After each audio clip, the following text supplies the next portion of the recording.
Europe 1, Punchline, Anthony Favali.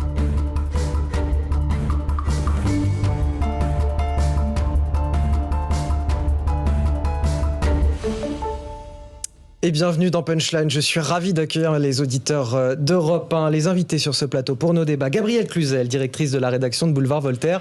Bonsoir à vous. Gérard Leclerc, journaliste politique. Bonsoir. Bonjour. Merci d'être avec nous sur ce plateau. Et puis Thibaut de Montbrial, avocat et président du Centre de réflexion de sécurité intérieure. Merci d'être avec nous sur ce plateau. On va commencer par un sujet qui va certainement intéresser nos auditeurs d'Europe 1 qui sont dans leur véhicule actuellement. Et si l'on arrêtait de retirer des points sur le permis de conduire pour les petits excès de vitesse, c'est-à-dire moins de 5 km/h, pas plus. En tout cas, une des réflexions menées en ce moment au ministère de l'Intérieur. En 2020, les excès de moins de 5 km/h ont représenté 58% de l'ensemble des excès de vitesse, soit 7,3 millions de PV. Attention, les amendes devraient en revanche être maintenues. On est avec Pierre Chasseret. Bonjour. Vous êtes délégué général de 40 millions d'automobilistes. Est-ce que c'est une bonne nouvelle pour vous, Pierre Chasseret, une victoire pour les automobilistes, du moins que cette réflexion soit engagée du côté du ministère de l'Intérieur ? Oui, le symbole est très fort. Le symbole, ça veut dire que pour la première fois, on va peut-être céder un petit peu de terrain aux automobilistes et leur rendre de la confiance, au lieu d'être systématiquement dans de la sanction, dans une mécanique comme ça qui visait à toujours augmenter la répression sur les petits excès de vitesse. Pour la première fois, on va lâcher un petit peu de pression. Alors, on va être très clair, Anthony, ça ne suffit pas. Parce que ça ne fait pas oublier le débat du 80 km/h, qui n'a toujours pas été avalé par les Français. Et puis, il y a toujours la sanction financière, l'excès de vitesse et les 135 € ou 68 € qui sont affectés aux tout petits excès de vitesse. Mais parce que vous souhaitez également supprimer l'amende qui est accolée à cette perte de points lors des excès de vitesse de moins de 5 km/h. Oui, parce qu'en fait, les excès de vitesse de moins de 5 km/h, ce sont des excès de vitesse involontaires. Sinon, on n'a aucun intérêt, puisque que l'on soit 5 au-dessus ou 20 au-dessus, c'est la même sanction.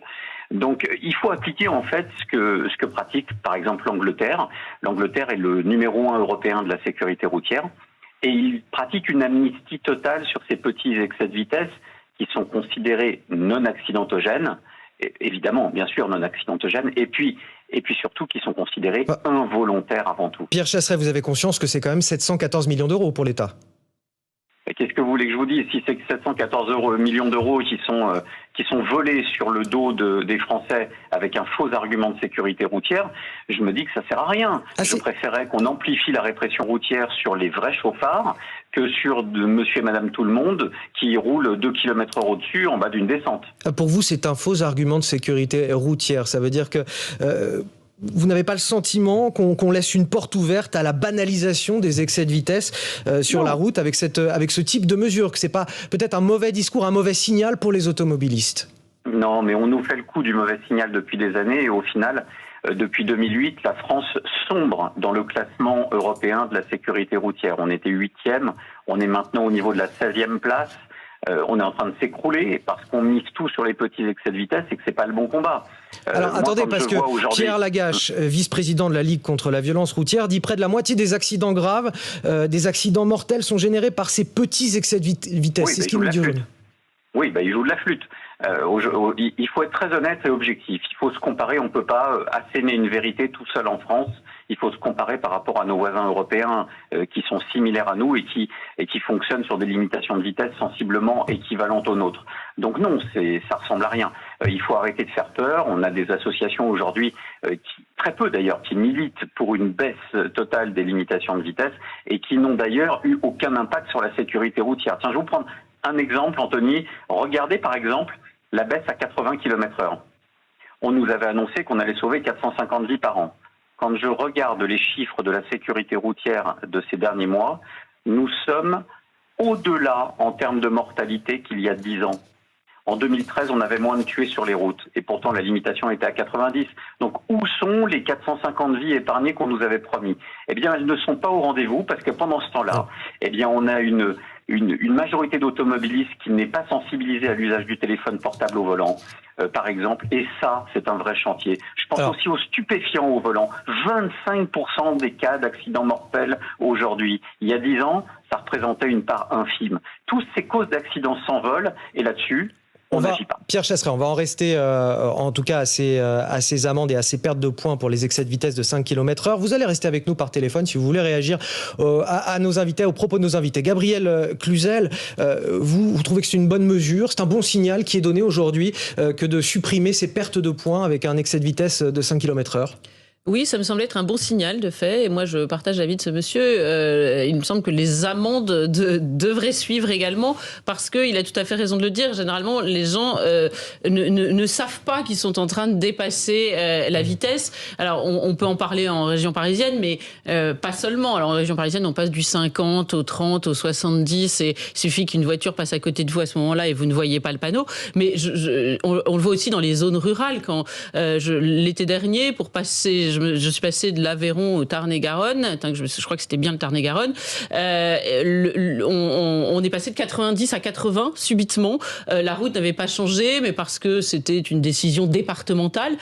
Donc c'est vrai que c'est un peu ubuesque de frapper l'automobiliste qui se sent déjà très mal aimé, hein, il faut bien le dire aujourd'hui, par des mesures vexatoires et punitives. Il faudra aller plus loin sur les amendes. Il faudra aussi retirer les amendes pour ces petites infractions. Oui, il me semble, oui, en effet. En revanche, s'intéresser, ça me paraît tout à fait capital, monsieur en parlait, à la conduite sous stupéfiants, parce que ça fait partie des angles morts aujourd'hui, alors que c'est gravissime. Mais je crois que ça, en plus, ça accentue, et sans doute le gouvernement le voit-il, ça accentue ce sentiment de deux poids, deux mesures, c'est-à-dire que le conducteur qui, finalement, n'a jamais connu plus grand crime que de dépasser le temps imparti par un horodateur ou de dépasser 5 km sur une route, lui, il a l'impression qu'il n'a jamais le droit à l'erreur. En revanche, alors qu'on a un sentiment d'impunité pour le reste de la société. Donc, ce serait lui donner le sentiment qu'on a compris son désarroi. Gérard Leclerc, qu'est-ce que vous en pensez ?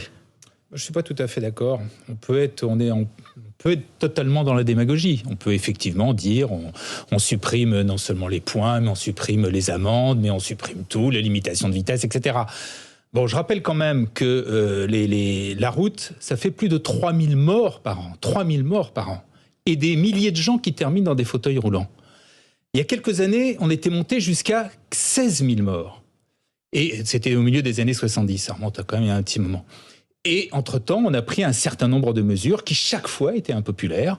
On a instauré les limitations de vitesse, on a instauré les permis à points, on a instauré l'alcoolémie, etc. Et progressivement, chaque fois qu'on a pris des mesures comme ça, on a fait baisser le nombre de morts. C'est-à-dire qu'on a évité des milliers de familles qui sont touchées de plein fouet par ces accidents qui sont épouvantables. Alors moi, je veux bien qu'on dise, on va comme ça, on revient à ce qui était avant. Mais si on revient à la situation d'avant, on aura de nouveau des drames épouvantables. Donc voilà. Alors sur le point précis de est-ce que effectivement pour les petits dépassements, éventuellement, faut pas qu'il y ait systématiquement des retraits de permis, des retraits de points de permis. Peut-être, il faut peut-être voir dans le détail, mais d'une façon générale, la philosophie générale, c'est quand même que, et là, chaque fois qu'il y a pas nécésairement la bonne décision pour vous. Chaque fois, il nous reste une minute pour l'avocat Thibault de Montbrial. Une observation avant de vous donner mon avis. Si on supprime le retrait de points et l'amende, ça veut dire qu'on augmente la limitation de vitesse. S'il n'y a plus de sanctions, il n'y a plus d'interdiction. Donc la question, c'est est-ce qu'on augmente de 5 ou 10 km/h la limitation de vitesse ?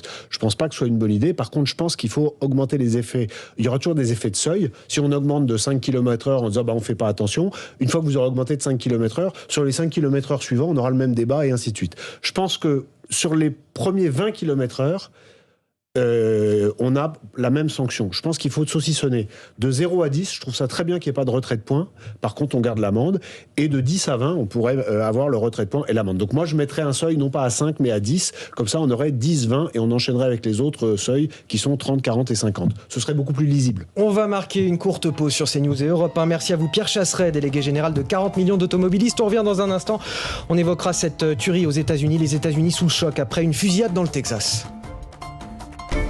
Europe 1, 18h, 20h, Punchline. Anthony Favalli.